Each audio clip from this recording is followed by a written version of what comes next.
Hello friends, welcome back to my YouTube channel. दोस्तों, स्वागत है आप सभी का अपने यूट्यूब चैनल जिसका नाम है स्टडी पॉइंट। फ्रेंड, आज हम लोग यूडिट्रिया प्रकाशन का बीएससी प्रैक्टिस सेट नंबर 7 देखने वाले हैं। जिसने भी प्रैक्टिस सेट नंबर 1 to 6 नहीं देखा वो हमारे प्लेलिस्ट में जाकर प्रैक्टिस सेट नंबर 1 to 7 देख सकते हैं। चलिए फ्रेंड, वीडियो को स्टार्ट करते हैं।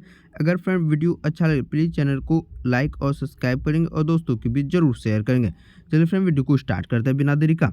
आज का हमारा फर्स्ट सवाल है फ्रेंड कि निम्न में से कपड़े धोने के साबुन में फिलर के रूप में किसका काम नहीं किया जाता है। तो फिलर के रूप में किसका प्रयोग नहीं किया जाता है? ग्लिसरॉल का, option number A. Option number B sodium silicate का, या option number C sodium carbonate, या ऑप्शन नंबर डी बोरेक्स का। तो फ्रेंड, आप लोग को बता दें कि कपड़ा धोने के लिए हम लोग ग्लिसरॉल का प्रयोग नहीं करते हैं। तो करेक्ट आंसर ऑप्शन नंबर ए हो जाएगा। नेक्स्ट सवाल की ओर बढ़ते हैं। नेक्स्ट सवाल हमारा है कि निम्न में से कौन सा जीवाणु विनाइट्रीकरण की प्रक्रिया में भाग लेता है। तो कौन सा जीवाणु विनाइट्रीकरण की प्रक्रिया में भाग लेता है फ्रेंड? यह जो हो जाएगा फ्रेंड आपका स्यूडोमोनास जीवाणु यह फ्रेंड आपका विनाइट्रीकरण प्रक्रिया में भाग लेता है। तो ऑप्शन नंबर सी करेक्ट हो जाएगा। नेक्स्ट सवाल की ओर बढ़ते हैं। नेक्स्ट सवाल हमारा है निम्न में से कौन सा विटामिन थायमिन कहा जाता है। तो किस विटामिन को थायमिन कहा जाता है फ्रेंड? आपका विटामिन B1 को थायमिन कहा जाता है। तो correct answer option number B हो जाएगा। नेक्स्ट सवाल की ओर बढ़ते हैं। नेक्स्ट सवाल हमारा है कि दाब बढ़ने पर बल्ब का गलनांक क्या होता है। तो दाब बढ़ने पर बल्ब का गलनांक फ्रेंड आपका घट जाता है, जो कि ऑप्शन नंबर ए करेक्ट हो जाएगा। नेक्स्ट सवाल देख लेते हैं। नेक्स्ट सवाल हमारा है कि अल्फा विष का उत्पादन होता है। तो अल्फा विष का उत्पादन फ्रेंड आपका कवक से होता है, जो कि ऑप्शन नंबर ए करेक्ट हो जाएगा। नेक्स्ट सवाल की ओर बढ़ते हैं। नेक्स्ट सवाल हमारा है फ्रेंड की रासायनिक समीकरण किस नियम के अनुसार संतुलित होता है। ऑप्शन नंबर ए गुणित अनुपात के नियम से, ऑप्शन नंबर बी व्युत्क्रम अनुपात के नियम से, ऑप्शन नंबर सी द्रव्यमान संरक्षण के नियम से, ऑप्शन नंबर डी स्थिर अनुपात के नियम से। तो करेक्ट आंसर हो जाएगा फ्रेंड आपका द्रव्यमान संरक्षण के नियम के अनुसार रासायनिक समीकरण संतुलित किया जाता है। तो correct answer option number C हो जाएगा। नेक्स्ट सवाल देखते हैं फ्रेंड। नेक्स्ट सवाल हमारा है कि परमाणु में धनावेशित कणों की उपस्थिति को सर्वप्रथम किसके द्वारा दर्शाया गया था। तो परमाणु में धनावेशित कणों की उपस्थिति सर्वप्रथम आपका फ्रेंड गोल्डस्टीन के द्वारा दर्शाया गया था, जो कि ऑप्शन नंबर बी हो जाएगा। जे थॉमसन ने इलेक्ट्रॉन की खोज किया था। जे थॉमसन ने इलेक्ट्रॉन की खोज किया था, जबकि न्यूट्रॉन की खोज फ्रेंड आपका चैडविक के द्वारा किया गया था। तो इसका करेक्ट आंसर ऑप्शन नंबर ए हो जाएगा। नेक्स्ट सवाल की ओर बढ़ते हैं। नेक्स्ट सवाल हमारा है कि हीमोफिलिया एक अनुवांशिक विकार है, इसमें क्या होता है। तो हीमोफिलिया एक अनुवांशिक विकार, तो इसमें क्या होता है? त्वचा मेलिन बना देता है, option number A. Option number B एक प्रोटीन का संश्लेषण नहीं होता है, जो कि रक्त के स्कंदन के लिए आवश्यक होता है, ऑप्शन नंबर सी हीमोग्लोबिन की असमानता से होता है। नेक्स्ट देखिए, पीड़ित व्यक्ति के निकट दृष्टिदोष एवं दृष्टिदोष गोलक में पाए जाते हैं। तो फ्रेंड, हीमोफिलिया एक प्रकार का प्रोटीन संश्लेषण नहीं होता है, जो रक्त के स्कंदन के लिए बहुत ही आवश्यक होता है। तो correct answer option number B हो जाएगा। फ्रेंड, अगर वीडियो अच्छा लगे तो प्लीज़ चैनल को लाइक और सब्सक्राइब करेंगे और दोस्तों की भी जरूर शेयर करेंगे। नेक्स्ट सवाल की ओर बढ़ते हैं। नेक्स्ट सवाल हमारा है कि निम्न में से कौन सुमेलित नहीं है। मलेरिया के लिए फ्रेंड एक सिनरियस वैक्सीन आता है, तो ऑप्शन नंबर ए करेक्ट है। कैंसर के लिए एक नेक्सा वैक्सीन आता है, तो ऑप्शन नंबर बी। पोलियो के लिए एक ओपीवी नहीं आता है, जो कि ऑप्शन नंबर डी करेक्ट हैगा। तो आप लोग देख सकते हैं कौन सा ऑप्शन, ऑप्शन नंबर डी। तो ऑप्शन नंबर डी इसका करेक्ट आंसर हो जाएगा। केवल 3 करेक्ट है। नेक्स्ट सवाल की ओर बढ़ते हैं। नेक्स्ट सवाल हमारा है कि निम्न में से किस पौधे को जड़, तना और पत्तियों में विभेदित नहीं किया जा सकता है। तो किस पौधे को जड़, तना, पत्तियों में विभेदित नहीं किया जा सकता? आपका ऑप्शन नंबर सी करेक्ट हो जाएगा। स्पायरोगायरा पौधे की पत्तियों और जना तन में विभेदित नहीं किया जा सकता, ऑप्शन नंबर सी करेक्ट हो जाएगा। नेक्स्ट सवाल की ओर बढ़ते हैं। नेक्स्ट सवाल हमारा है कि निम्न में से कौन सा दूध प्रोटीन है। तो कौन सा दूध प्रोटीन है फ्रेंड? आपका ऑप्शन नंबर सी करेक्ट हो जाएगा। केसिन दूध का एक प्रोटीन है, तो correct answer option number C हो जाएगा। नेक्स्ट सवाल की ओर बढ़ते हैं। नेक्स्ट सवाल हमारा है कि एंटीबायोटिक्स के बारे में निम्न में से कौन सा कथन सही नहीं है। तो एंटीबायोटिक्स के कारण कौन सा कथन सही नहीं है? तो ऑप्शन नंबर फ्रेंड आपका एंटीबायोटिक्स विषाणु के विरुद्ध प्रभावी नहीं होते हैं, जो कि ऑप्शन नंबर बी करेक्ट हो जाएगा। तो option number B correct, antibiotic विषाणु के विरुद्ध प्रभावी नहीं होते, यह बात एकदम गलत है। तो ऑप्शन नंबर बी करेक्ट हो जाता है, यह होता है फ्रेंड। नेक्स्ट सवाल की ओर बढ़ते हैं। नेक्स्ट सवाल हमारा है फ्रेंड कि यकृत में यूरिया का संश्लेषण होता है। तो यकृत में यूरिया का संश्लेषण जो होता है फ्रेंड, यह ऑर्निथोथिन चक्र कहलाता है। क्या कहलाता है? और ऑर्निथोथिन चक्र के द्वारा यकृत में यूरिया का संश्लेषण होता है। तो ऑप्शन नंबर डी करेक्ट हो जाएगा। फ्रेंड, अगर वीडियो अच्छा लगे तो प्लीज़ चैनल को लाइक और सब्सक्राइब करेंगे और दोस्तों की भी जरूर शेयर करेंगे। चलिए फ्रेंड, नेक्स्ट देखते हैं। नेक्स्ट सवाल हमारा है कि पूछा गया है, इनमें से कौन सा कार्बोहाइड्रेट मोनोसेकेराइड है? तो मोनोसेकेराइड कौन है फ्रेंड? आपका ग्लूकोज और फ्रुक्टोज को मोनोसेकेराइड कहा जाता है, जबकि फ्रेंड आपका वह जो है ग्लूकोज, फ्रुक्टोज और सुक्रोज को फ्रेंड यह डाइसेकेराइड के नाम से भी जाना चाहिए। इसको भी आप लोग ध्यान में रखेंगे। नेक्स्ट सवाल की ओर बढ़ते हैं। नेक्स्ट सवाल हमारा है कि यदि किसी गेंद को ऊर्ध्वाधर ऊपर की ओर फेंका जाए तो गुरुत्व त्वरण किस दिशा में आरोपित होगा? यदि किसी वस्तु को ऊर्ध्वाधर ऊपर की ओर फेंका जाए तो उसका गुरुत्व त्वरण उसके गेंद के विपरीत दिशा में लगेगा, जो कि एक नीचे की डायरेक्शन की ओर इंगित करता है। तो करेक्ट आंसर ऑप्शन नंबर ए हो जाएगा। नेक्स्ट सवाल की ओर बढ़ते हैं। नेक्स्ट सवाल हमारा है कि रासायनिक रूप से जल क्या है? तो रासायनिक रूप से जल एक प्रकार का फ्रेंड एक ऑक्साइड है, जो कि ऑप्शन नंबर बी हो जाएगा। जल का सूत्र हो जाएगा फ्रेंड आपका H2 हो जाएगा। इसका जो परमाणु भार हो जाएगा फ्रेंड आपका 20 हो जाएगा। इसको भी आप लोग ध्यान में रखेंगे। नेक्स्ट सवाल की ओर बढ़ते हैं। नेक्स्ट सवाल हमारा है कि गति के दूसरे नियम के अनुसार किसी दिए गए बल के लिए उत्पन्न त्वरण व्युत्क्रम होता है। तो गति के दूसरे नियम से हमको बल का फॉर्मूला प्राप्त होता है, जो कि ma बराबर। अगर हम लोग देखें कि त्वरण बराबर एक्सीलरेशन बराबर होता है, जो कि m द्रव्यमान के क्या होता है? व्युत्क्रमानुपाती होता है, जो कि ऑप्शन नंबर डी करेक्ट हो जाएगा। नेक्स्ट सवाल की ओर बढ़ते हैं। नेक्स्ट सवाल हमारा है कि अनुप्रस्थ तरंगे क्या है? तो अनुप्रस्थ तरंगे जो होती है फ्रेंड, यह क्या होती है?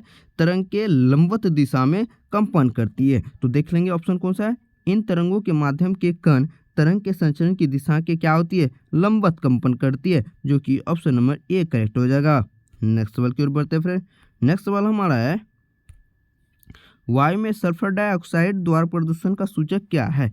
तो प्रदूषण का सूचक फ्रेंड आपका जो होता है यह लाइकेन होता है। तो करेक्ट आंसर ऑप्शन नंबर ए हो जाएगा। नेक्स्ट सवाल की ओर बढ़ते हैं। नेक्स्ट सवाल हमारा है कि कटहल जिसे जैक फ्रूट के खाने योग्य भाग क्या होता है? जैक फ्रूट का कौन सा भाग हम लोग खाते हैं फ्रेंड?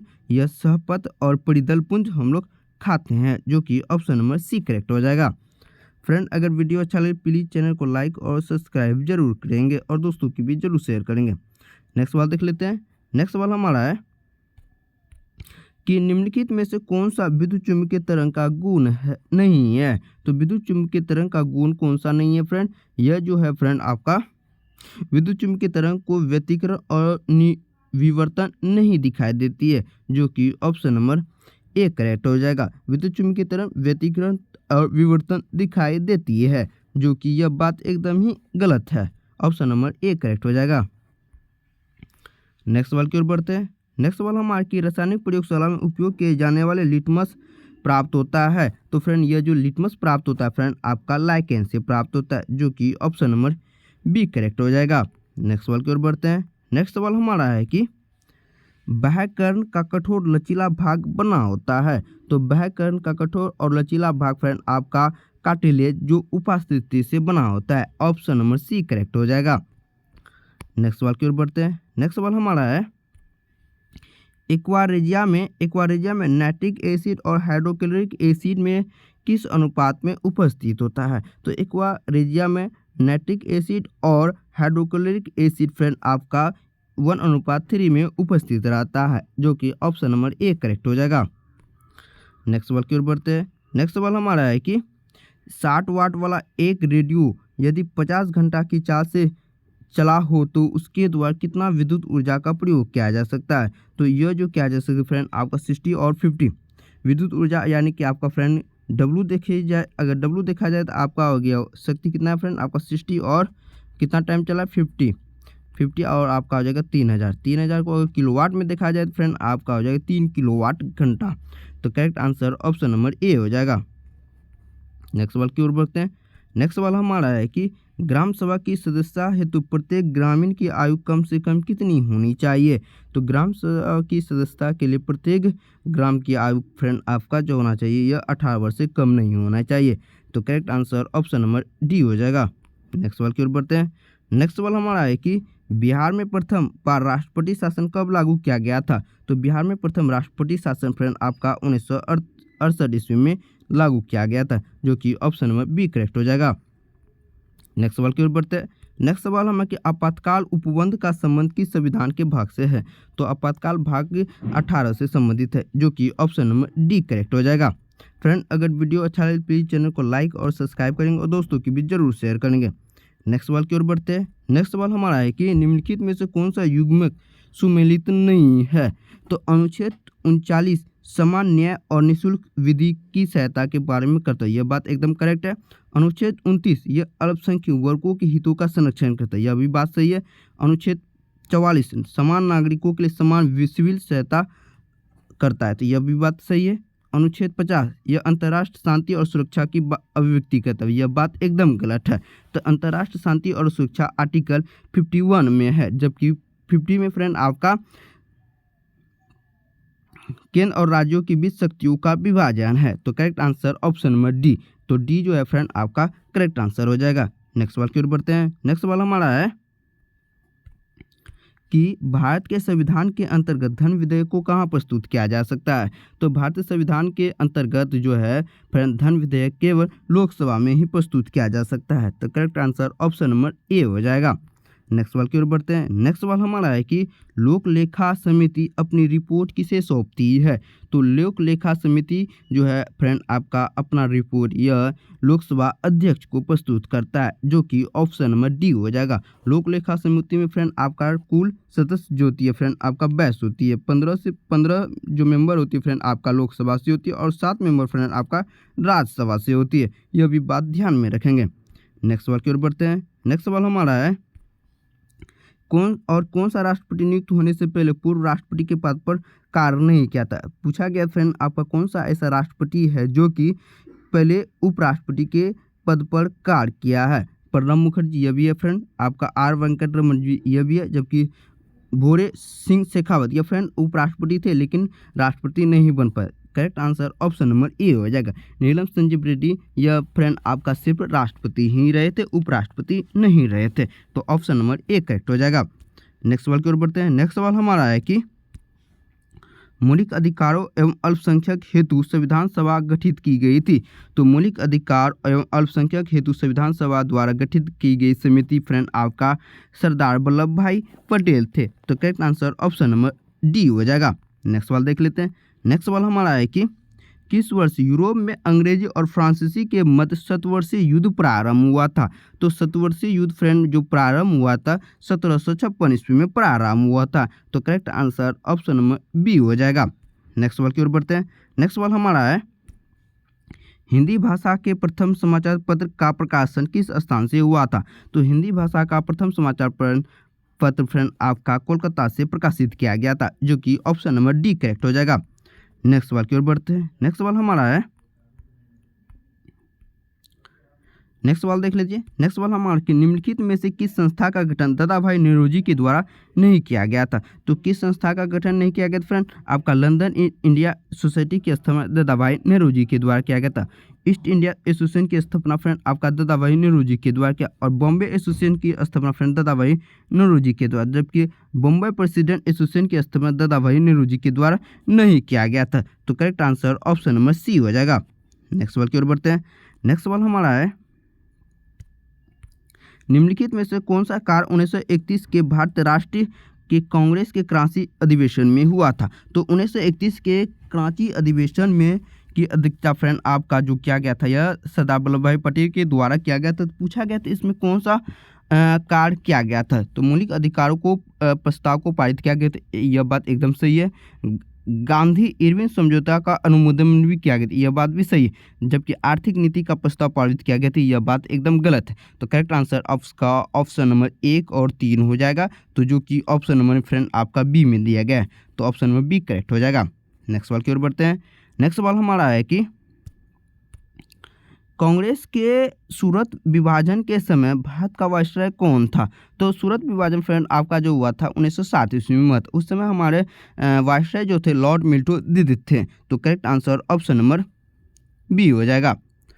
नेक्स्ट सवाल की ओर बढ़ते हैं। नेक्स्ट सवाल हमारा है, बिहार के निम्नलिखित में से किस आंदोलन के दौरान छात्रों द्वारा स्वराज ट्रेन का संचालन किया गया था? तो यह जो आंदोलन स्वराज आंदोलन ट्रेन का संचालन जो किया था उस समय फ्रेंड भारत छोड़ो आंदोलन के नेतृत्व में हुआ था। तो correct answer option number C हो जाएगा। नेक्स्ट सवाल की ओर बढ़ते हैं।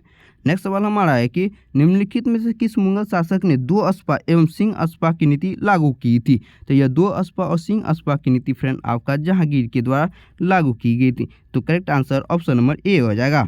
नेक्स्ट सवाल की ओर बढ़ते हैं। नेक्स्ट सवाल हमारा है फ्रेंड कि सतनामी विद्रोह किस मुगल शासक के समय हुआ था? तो सतनामी विद्रोह फ्रेंड यह अकबर के शासनकाल में लागू हुआ था, जो कि ऑप्शन नंबर ए करेक्ट हो जाएगा। नेक्स्ट सवाल की ओर बढ़ते हैं। नेक्स्ट सवाल हमारा है कि ऋग्वेद काल में किस नदी को सर्वाधिक पवित्र माना गया है? तो सर्वाधिक पवित्र नदी फ्रेंड आपका सरस्वती और सर्वाधिक वर्णित नदी फ्रेंड आपका सिंधु है। इसको भी आप लोग ध्यान में रखेंगे। और गंगा का वर्णन फ्रेंड आपका ऋग्वेद में एक ही बार जिक्र किया गया है गंगा नदी के बारे में। सर्वाधिक पवित्र नदी सरस्वती, सर्वाधिक वर्णित नदी आपका सिंधु है, या महत्वपूर्ण नदी पूछा तो आपका सिंधु हो जाएगा। नेक्स्ट सवाल की ओर बढ़ते हैं। नेक्स्ट सवाल हमारा है, निम्नलिखित में से किस महाजनपद का संबंध बिहार से नहीं है? तो बिहार का फ्रेंड आपका जो अंग है मगध और वजी, यह बिहार महाजनपद का संबंध, जबकि वत्सत फ्रेंड आपका यूपी से संबंधित है। तो correct answer option number D हो जाएगा। बिहार जनपद में वत्सत महाजनपद नहीं आता है, ऑप्शन नंबर डी करेक्ट हो जाएगा। नेक्स्ट सवाल की ओर बढ़ते हैं। नेक्स्ट सवाल हमारा है कि निम्नलिखित में से किस शासक ने पाटलिपुत्र पर आक्रमण कर वहां के बुद्ध भिक्षण पात्र एवं अनोखा कुकुट अपने साथ ले आया था? तो वह ऐसा शासक फ्रेंड आपका कनिष्क था। तो correct answer option number D हो जाएगा। नेक्स्ट सवाल की ओर बढ़ते हैं। नेक्स्ट सवाल हमारा कि बेरोजगारों को सहायता दिल्ली के निम्नलिखित सुल्तानों में से किसने रोजगार कार्यक्रम की स्थापना की थी? तो रोजगार कार्यक्रम की स्थापना एक ऐसा शासक था जो कि फिरोज शाह तुगलक ने रोजगार कार्यक्रम की स्थापना की थी, और ऑप्शन नंबर डी करेक्ट हो जाएगा। नेक्स्ट सवाल की ओर बढ़ते हैं। नेक्स्ट सवाल हमारा है कि फ्रेंड उत्तर दिशा की ओर क्रम वाली पर्वत श्रेणी कौन है? तो उत्तर दिशा में फ्रेंड आपका हो जाएगा एक पीर पंजाल पर्वत श्रेणी, लद्दाख पर्वत श्रेणी, और एक आ जाएगा फ्रेंड आपका जास्कर श्रेणी और काराकोरम पर्वत श्रेणी। तो correct answer option number D हो जाएगा। उत्तर की दिशा में पीर पंजाल पर्वत श्रेणी, लद्दाख पर्वत श्रेणी, जास्कर पर्वत श्रेणी और काराकोरम पर्वत श्रेणी आते हैं, जो कि ऑप्शन नंबर डी करेक्ट हो जाएगा। नेक्स्ट सवाल की ओर बढ़ते हैं। नेक्स्ट सवाल हमारा है फ्रेंड एक मिलान से संबंधित है कि जो है कि सूची 1 और सूची 2 को सही से सुमेलित करें। कृष्णा की जो सहायक नदियां होती है फ्रेंड, यह जो होती है कृष्णा की सहायक नदियां को हम भीमा कहते हैं, ऑप्शन नंबर डी।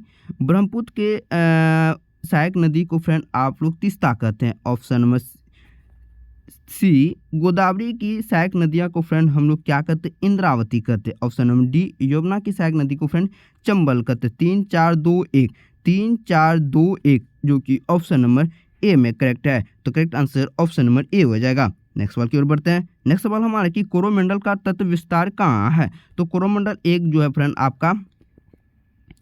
आपका पूर्वी भाग और ये दक्षिण और पूर्वी भाग में पड़ता है। देखिए फ्रेंड कोरोमंडल का विस्तार जो होता है कुमारी अंतरिक्ष से कृष्णा नदी डेल्टा तक कोरोमंडल का विस्तार है, जो कि ऑप्शन नंबर बी करेक्ट हो जाएगा। फ्रेंड अगर वीडियो अच्छा लगे प्लीज़ चैनल को लाइक और सब्सक्राइब जरूर कर देंगे। नेक्स्ट सवाल की ओर बढ़ते हैं। नेक्स्ट सवाल हमारा है कि पीली क्रांति का संबंध किसके उत्पादन से संबंधित है? तो पीला क्रांति फ्रेंड आपका जो उत्पादन से संबंधित वो है आपका तेलहन से संबंधित है। तो करेक्ट आंसर ऑप्शन पीला। पीली क्रांति आपका तेलहन से संबंधित है, जबकि नीली क्रांति फ्रेंड आपका मत्स्य उत्पादन से संबंधित है। इसको भी आप लोग ध्यान में रखेंगे। श्वेत क्रांति फ्रेंड आपका दूध उत्पादन से, और स्वर्ण क्रांति आपका बागवानी चीज जैसे आपका केला, आम, यह सब स्वर्ण क्रांति के अंतर्गत आते हैं। इसको भी आप लोग ध्यान में रखेंगे। नेक्स्ट सवाल की ओर बढ़ते फ्रेंड। नेक्स्ट सवाल हमारा है कि निम्नलिखित में से कौन सुमेलित नहीं है। तो आपको बताना कि इसमें कौन सा सुमेलित नहीं है। सेम कांगो, सकाई जापान और मसाई पूर्व अफ्रीका में पड़ता है, बुद्धि कानिया में पड़ता है। आप लोग को इसका करेक्ट आंसर आप लोग को कमेंट बॉक्स में बताना है। चलो फ्रेंड नेक्स्ट सवाल की ओर बढ़ते हैं। नेक्स्ट सवाल हमारा है कि निम्नलिखित में कौन सी पर्वत श्रेणी है, यानी कि कौन सी नवीनतम श्रेणी की पर्वत श्रेणी है। तो आपका जो हिमालय पर्वत श्रेणी है यह नवीनतम श्रेणी की पर्वत श्रेणी है, जो कि ऑप्शन नंबर सी करेक्ट हो जाएगा। नेक्स्ट सवाल की ओर बढ़ते हैं। नेक्स्ट सवाल में एक चंद्र दिवस की अवधि क्या होती है। तो एक चंद्र दिवस की अवधि फ्रेंड आपका 24 घंटा 52 मिनट की होती है, जो कि ऑप्शन नंबर ए करेक्ट हो जाएगा। नेक्स्ट सवाल की ओर बढ़ते हैं। नेक्स्ट सवाल हमारा है कि सौभाग्य योजना किससे संबंधित है। लड़कियों के विवाह हेतु वित्तीय सहायता, लड़कियों की शिक्षा हेतु छात्रवृत्ति योजना, गरीबी रेखा से नीचे रहने वाले परिवार को मुफ्त बिजली कनेक्शन का प्रावधान, या नवजात बालिकाओं के जन्म पर वित्तीय सहायता। तो फ्रेंड सौभाग्य योजना यह गरीबी रेखा के नीचे रहने वाले मुक्त परिवार को बिजली उपलब्ध कराना, एपीएल और बीपीएल परिवारों को। तो correct answer option number C हो जाएगा। सौभाग्य योजना गरीब परिवार के मुक्त बिजली सहायता पहुंचाना, यह है सौभाग्य योजना के अंतर्गत। नेक्स्ट सवाल की ओर बढ़ते हैं। नेक्स्ट सवाल हमारा है कि अटल नव प्रवर्तन मिशन किसके अधीन स्थापित किया गया था। यह जो स्थापित किया गया था फ्रेंड आपका श्रम अटल जो है कौशल विकास और उद्यमिता मंत्रालय के द्वारा या नीति आयोग के द्वारा, श्रम एवं रोजगार मिशन के द्वारा, विज्ञान और प्रौद्योगिकी विभाग के द्वारा। तो इसका जो करेक्ट आंसर हो जाएगा फ्रेंड ऑप्शन नंबर डी, कौशल विकास एवं उद्यमिता मंत्रालय के द्वारा अटल नव प्रवर्तन मिशन चालू किया गया था, जो कि ऑप्शन नंबर डी करेक्ट हो जाएगा। नेक्स्ट सवाल की ओर बढ़ते हैं। नेक्स्ट सवाल हमारा है कि निम्नलिखित सूचकांकों में से कौन सा मानव विकास सूचकांक की गणना में सम्मिलित नहीं किया जाता है। जीवन प्रतिशत यह किया जाता है, शिक्षा भी किया जाता है, प्रति व्यक्ति आय भी किया, जबकि सामाजिक असमानता नहीं की जाती है। तो correct answer option number D हो जाएगा। नेक्स्ट सवाल की ओर बढ़ते हैं। नेक्स्ट सवाल हमारा है कि भारत में सेवा कर किसकी सिफारिश से लागू हुआ है। तो भारत में सेवा कर फ्रेंड आपका राजा जे चेलिया समिति की सिफारिश पर लागू किया गया था, जो कि ऑप्शन नंबर बी करेक्ट हो जाएगा। नेक्स्ट सवाल की ओर बढ़ते हैं। नेक्स्ट सवाल हमारा है कि भारत में नबार्ड बैंक पूर्ण वित्त उपलब्ध नहीं कराता है। तो फ्रेंड आपको बता दें नबार्ड बैंक की स्थापना फ्रेंड आपका 1982 ईस्वी में हुआ था, जो कि निर्यात और आयात बैंक को पूर्ण वित्त उपलब्ध नहीं कराता है। तो correct answer option number C हो जाएगा। फ्रेंड अगर वीडियो अच्छा लगे प्लीज़ चैनल को लाइक और सब्सक्राइब जरूर करेंगे। नेक्स्ट सवाल की ओर बढ़ते हैं। नेक्स्ट सवाल हमारा है कि सबसे अधिक स्थिर पारिस्थितिकी तंत्र कौन सा है। तो फ्रेंड आपका महासागर जो है सबसे अधिक स्थिर पारिस्थितिकी तंत्र के अंतर्गत आता है, जो कि ऑप्शन नंबर ए करेक्ट हो जाएगा। नेक्स्ट सवाल देख लेते हैं। नेक्स्ट सवाल है कि निम्न में से कौन सा खाद्य श्रृंखला का निर्माण करता है। तो खाद्य श्रृंखला का निर्माण कौन करता है फ्रेंड, घास बकरी यह घास श्रृंखला का निर्माण करता है, जो कि ऑप्शन नंबर बी करेक्ट हो जाएगा।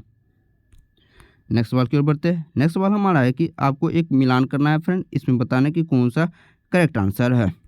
ठीक है फ्रेंड, उत्तराखंड में फ्रेंड आपका समलीपाल नहीं फ्रेंड आपका राजाजी राष्ट्रीय उद्यान है, जो कि 1 का 2 हो जाएगा। असम में फ्रेंड आपका मानस हो जाएगा। उड़ीसा में फ्रेंड आपका सिमलीपाल हो जाएगा, और कर्नाटक में फ्रेंड बांदीपुर होगा। देख लेंगे फ्रेंड आपका हो जाएगा 2 3 4 1 2 3 2 2 2 4 3 1 ऑप्शन नंबर बी करेक्ट हो जाएगा। नेक्स्ट सवाल की ओर बढ़ते हैं। नेक्स्ट सवाल हमारा है कि बोकारो स्टील प्लांट जो कि रूस के सहयोग से स्थापित किया गया था, अब यह झारखंड में पड़ता, पहले बिहार में था। यह 1964 ईस्वी में स्थापित किया गया था, जो कि ऑप्शन नंबर बी करेक्ट हो जाएगा। नेक्स्ट सवाल की ओर बढ़ते हैं। नेक्स्ट सवाल हमारा है कि किस देश की संसद का नाम फेडरल असेंबली है। तो फेडरल असेंबली फ्रेंड आपका स्विट्जरलैंड की संसद का नाम है, ऑप्शन नंबर डी हो जाएगा, इनमें से कोई नहीं। नेक्स्ट सवाल की ओर बढ़ते हैं। नेक्स्ट सवाल हमारा है कि लाली वन्यजीव अभ्यारण्य भारत के किस राज्य में स्थित है। लाली वन्यजीव अभ्यारण्य फ्रेंड आपका एक अरुणाचल प्रदेश में पड़ता है, जो कि ऑप्शन नंबर ए करेक्ट हो जाएगा। नेक्स्ट सवाल की ओर पढ़ते हैं। नेक्स्ट सवाल हमारा है कि वन्यजीव सप्ताह दिवस कब मनाया जाता है? तो वन्यजीव सप्ताह दिवस फ्रेंड आपका अक्टूबर के पहले सप्ताह से मनाया जाता है। ऑप्शन नंबर ए करेक्ट हो जाएगा। नेक्स्ट सवाल की ओर बढ़ते हैं। नेक्स्ट सवाल हमारे करंट से सवाल पूछा गया फ्रेंड की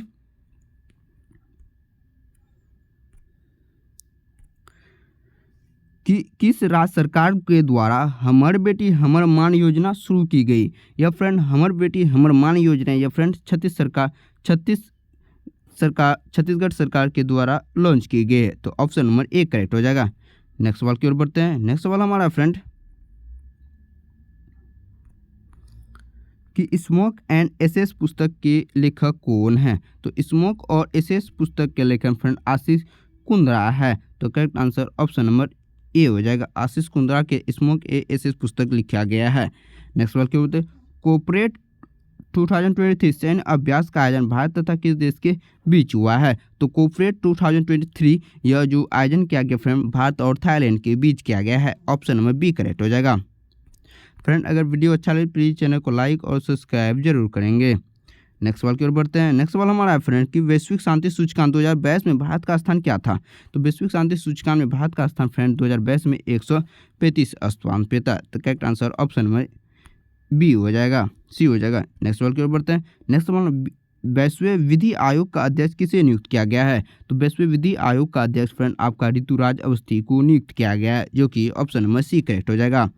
नेक्स्ट सवाल की ओर बढ़ते हैं। नेक्स्ट सवाल हमारे कि अनवर इब्राहिम हाल ही में किस देश के प्रधानमंत्री नियुक्त किए गए हैं? तो अनवर इब्राहिम हाल ही में फ्रेंड आपका जो फ्रेंड तुर्की ने मलेशिया के प्रधानमंत्री के पद पर नियुक्त किए गए हैं, जो कि ऑप्शन नंबर ए करेक्ट हो जाएगा। नेक्स्ट सवाल हमारे कि करंट सवाल पूछा गया कि विश्व स्वास्थ्य दिवस 2023 का थीम क्या था? तो विश्व स्वास्थ्य दिवस जो है 7 अप्रैल को मनाया जाता है, इसका जो थीम था हेल्थ फॉर ऑल था। तो correct answer option number B हो जाएगा। नेक्स्ट सवाल की ओर बढ़ते हैं। एशियन गेम्स 2022 का आयोजन कहाँ किया गया था? तो एशियन गेम्स 2022 का आयोजन फ्रेंड आपका चाइना में किया गया था। ऑप्शन नंबर ए करेक्ट हो जाएगा। नेक्स्ट सवाल की ओर बढ़ते हैं। नेक्स्ट सवाल हमारा है कि भौतिकी के क्षेत्र में नोबेल पुरस्कार 2023 से किसे सम्मानित किया गया था? पियरे एगोस्टिनी को सम्मानित किया गया था, फेरेक क्रांस्को और एनी एल हुडियर को सम्मानित किया गया। तो ऑप्शन नंबर डी हो जाएगा। कुल 2023 में 3 व्यक्तियों को भौतिकी के क्षेत्र में नोबेल पुरस्कार से सम्मानित किया गया था। ऑप्शन नंबर डी करेक्ट हो जाएगा। नेक्स्ट सवाल की ओर बढ़ते हैं। नेक्स्ट सवाल हमारा है कि कौन सा अपनी इंटरनेट सेवा शुरू करने में भारत का पहला राज्य कौन हो गया है? तो यह जो है फ्रेंड आपका केरल राज्य अपनी इंटरनेट सेवा खुद शुरू करने वाला भारत का पहला राज्य बन गया, जो कि ऑप्शन नंबर ए करेक्ट हो जाएगा। नेक्स्ट सवाल की ओर बढ़ते हैं।